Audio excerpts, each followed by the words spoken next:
Hey there, guys. I am Evan Graver. I am the author of The Stunt Man, and today I'm going to read you a little bit from the book.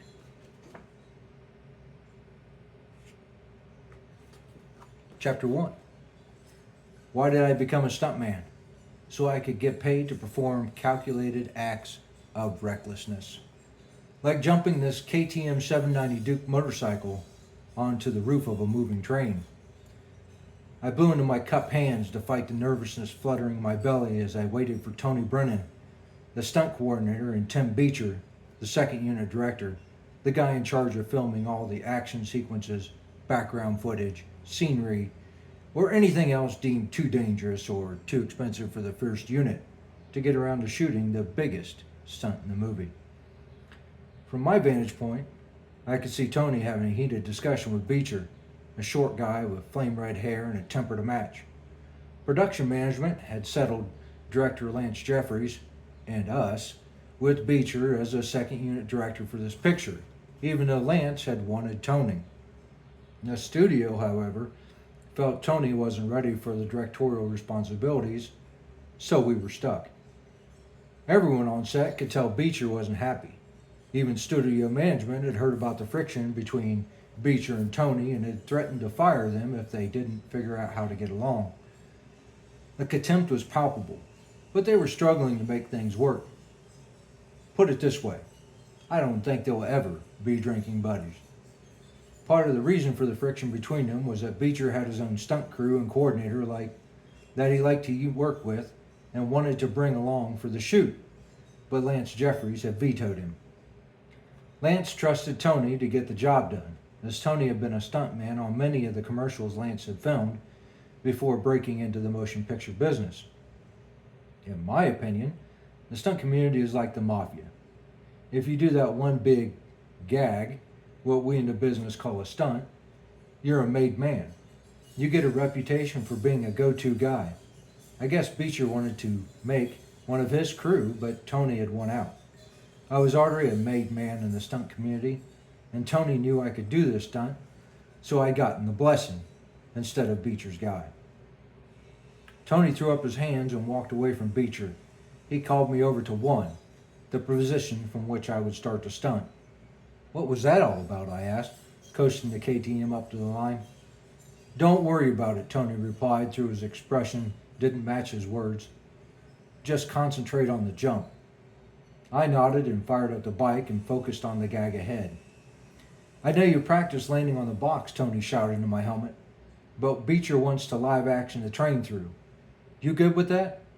I nodded. I had to do it at some point. It might as well be now. Did you spray it with Coke? I asked. To help the motorcycle's hot tires gain traction when landing on the train's roof, we'd stolen a technique from the Bond film No Time to Die and hosed the whole thing down with Coca-Cola. The Bond crew had dumped a couple thousand gallons of Coke on the cobblestone streets of Matera, Italy, to manipulate surface conditions for their stunt rider. Not only does the Coke make landing surface sticky, but it also makes everything shine when you clean it off. Yeah, everything is set, Tony shouted back. I'll count you down. You've got this, Luke. I snapped the helmet visor shut and waited as the second unit director called for sound and film to roll. As the assistant slammed the clapper on the slate, I kept one eye on Tony as the KTM's engine purred beneath me. She was a beast. My fingers ached from holding the clutch and the front brake. I was using the old trials rider technique of one finger in each lever at all times for control. I forced myself to take a deep breath to relax, and then shut everything else out of my mind. I concentrated on nothing but the gag and not fucking it up. Tony held up 3 fingers, then 2, then 1, and finally made a fist. I could hear the train coming and feel the street vibrating. I whipped the throttle open and shot forward, executing the shift points flawlessly, and was traveling at a speed of 60 miles per hour when the KTM's tire hit the ramp, which the props department had painstakingly painted to look like stairs. Out of the corner of my eye, I could see the silver train cars streaking past. They looked like they were moving at the speed of light. I shifted my gaze back to the ramp. When we plan a stunt like this, We try to control everything, and it can take weeks or months to set it all up. But nature is one of those things we just can't account for. Racing up to the ramp, I felt something smack me on the collarbone and slide under the collar of my shirt. The pissed off bee planted its stinger in the side of my neck as I tried to control the flight of the big KTM through the air. Unable to take my hands off the handlebars to slap or dig at the bee, I just had to power through it. Except the sting robbed me of all my concentration. While still in flight, I was front wheel high and wouldn't stick to landing as I had trained to do, so I tapped the rear brake to bring the front wheel down. My foot was still on the brake pedal when I landed. With the brake locked up, the tire slid on the roof, and I knew I was going down. The bee had just fucked up a perfectly good stunt, and I was about to die. The soda didn't help me stick the awkward landing, and the tire slipped out from under the bike. Instinctively, I killed the engine and dove for the roof to escape the falling motorcycle. I landed hard on my right side, and the bike pinned my leg underneath it. The slight curve of the train roof, built to shed rain, caused the KTM to slide toward the side. The foot peg caught on my pant leg and started pulling me off the train. I reached for the safety rail built along the edge of the roof for just such an occasion, but missed it by millimeters. As the heavy KTM slid over the side of the train, I flailed my arms, trying to grab something to save myself. The train had moved past the catch nets the riggers had constructed under the bridge, and we were now on the downslope of the train, with the train gaining speed. If I went over the edge now, I would plunge all the way to the street, some 20 feet below. My heart rate spiked into oblivion as more adrenaline hammered through my veins.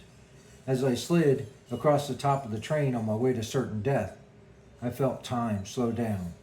I saw the glint of the sun off the silver roof. A palm tree flashed past. I could smell the diesel from the truck pulling the 3-car train. My sweaty palms glided across the sticky, coke-covered roof. I wondered if Tony was watching me plunge to my death in real time via the various cameras placed around the train. I had the sudden, bizarre thought that my wife was going to kill me if I got hurt. We were supposed to go to dinner tonight. In a stroke of stuntman luck, the sole of my right riding boot hit the safety rail and my pant leg tore. The bike fell over the side of the train, bouncing and rolling along the track as it shredded itself to pieces. Without the KTM dragging me down, my momentum slowed. I grabbed for the safety rail with my left hand and missed. Suddenly, I was staring straight down the street. A lump formed on my throat. I was going to die on my birthday. Hey guys, that was an excerpt from the Stuntman, and if you liked it, let me know, and I'll read some more of it for you. I'll see you guys later.